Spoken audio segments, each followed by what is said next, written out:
Friends, இன்றைய தலையங்கம் LIC 1956ஆம் ஆண்டு செப்டம்பர் 1ஆம் தேதி அப்போதைய பிரதமர் நேருவால் தொடங்கப்பட்டது.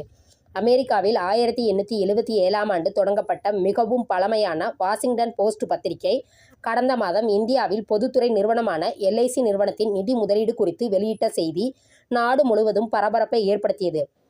அதானி நிறுவனத்தின் மீது கடந்த ஆண்டு லஞ்சம் மற்றும் மோசடி புகார்களை அமெரிக்க அதிகாரிகள் கூறியதன் அடிப்படையில் அமெரிக்கா மற்றும் ஐரோப்பிய வங்கிகள் அந்த குழுமத்துக்கு கடன் தர மறுத்துவிட்டன. இந்த சூழலில் எல்ஐசி நிறுவனம் அதானி குழுமத்துக்கு உதவ முன்வந்துள்ளதாகவும் அதற்கான ரகசிய ஆவணங்கள் தங்களுக்கு கிடைத்திருப்பதாகவும் வாஷிங்டன் போஸ்ட் பத்திரிகை பகிரங்கமாக குற்றஞ்சாட்டியுள்ளது.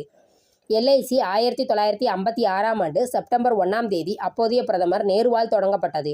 இந்திய பொருளாதார வரலாற்றில் இது முக்கியமான முடிவாகும்.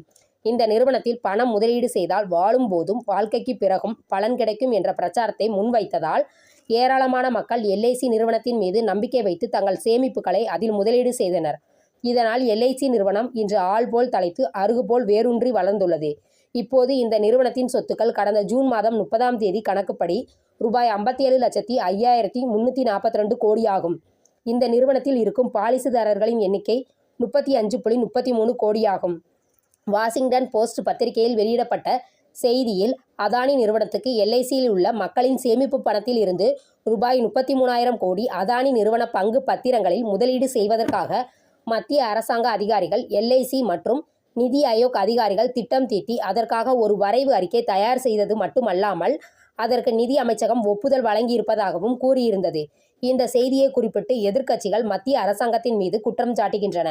அதானி நிறுவனம் லாபம் அடைவதற்காக வெளியே இருந்து ஒரு சக்தி அழுத்தம் கொடுக்கிறது என்பது எதிர்க்கட்சிகளின் கூற்றாகும்.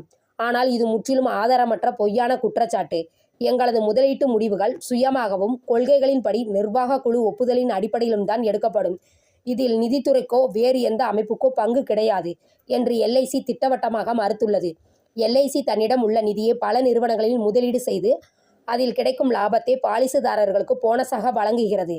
உதாரணமாக டாடா நிறுவனத்தின் பங்குகளில் ரூபாய் 1.30 லட்சம் கோடியும் ஆதித்யா பிர்லா குழுமத்தில் ரூபாய் 43,600 கோடியும் முதலீடு செய்துள்ளது.